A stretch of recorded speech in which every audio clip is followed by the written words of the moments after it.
आता याला मिक्स करून घेऊ असं। आज आपण खीर बनवणार आहे, तर चला मग आता आपण खीर कशी बनवायची ते बघू। मला ऑलरेडी मी पहिलेच भात शिजवून घेतला आणि आता बघू आता पुढची प्रोसेस काय आहे। हे इलायची 5-6 इलायची घेतली मी। आता हे खोबरं खिसून घेते खिरीमध्ये टाकायसाठी। खोबरं असं खिसून घेते। खोबरं खिसलं आता हे इलायची आपण अशी बारीक करून घेऊ। तुम्ही खलबत्त्यात बी कुटू शकता याले।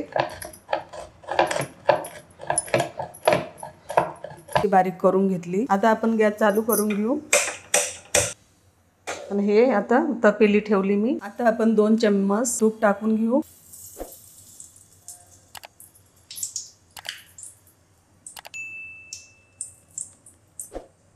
हे बघा तूप टाकून घेतलं मी। आता आपण हे खोबरं आणि इलायची पण टाकून घेऊ।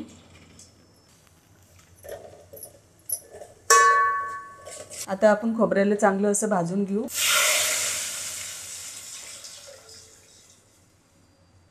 हे दूध टाकून घेतलं मी आणि हा शिजलेला भात पण आपण याच्यामध्ये टाकून घेऊ। आता याला मिक्स करून घेऊ असं। भात चांगला मिक्स करून घेऊ।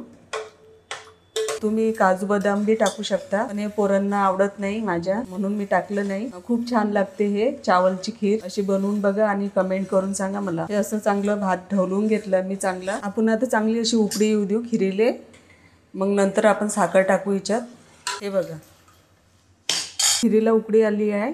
आता आपण एक कटोरी अशी साखर टाकून घेऊ। तुम्हाला कमी साखर पाहिजे असेल तर तुम्ही कमी साखर टाकू शकता। मी 1.5 कटोरी साखर टाकणार आहे, कारण की आम्हाला मिठी पाहिजे, म्हणून आम्ही 1.5 कटोरी हे साखर टाकून घेतली मी। कमी मिठी आवडत असेल खीर, तशा हिशोबाने तुम्ही साखर टाकू शकता खिरीमध्ये। थोडा गॅस मी कमी करून घेते। खिरीला असं हलवत राहायचं, नाही तर ते भाताच्या गाठा बनतात। तुम्ही याले असं मिक्स करत राहा चांगलं। हे बघा असे आता सगळ्या गाठा निघून गेल्या त्याच्या भाताच्या आणि मस्त खीर अशी बनली। अजून आपण 5-1 मिनिट असंच उकळू देऊ हे, नंतर आपण गॅस बंद करू। खूपच सोपी आहे खीर बनवणं, तुम्ही जरूर बघा खीर बनवून अशी चावलची। आता उकळी आली आणि खिरीमध्ये मी थोडंसं हे नमक टाकून घेते, हलकसं थोडीशी चिमूट। आता आपली खीर बनवून तयार आहे। हे बघा अशी खीर बनवली मी, एकदम मस्त लागते हे चावलची खीर। आता मी गॅस बंद करून घेते। आता आपली खीर बनवून तयार आहे। तुम्हाला खीर आवडली असेल तर लाईक करा, शेअर करा, सबस्क्राईब करा आणि बेल आयकॉनला दबावायला विसरू नका। भेटूया पुढच्या व्हिडिओमध्ये, तोपर्यंत बाय बाय।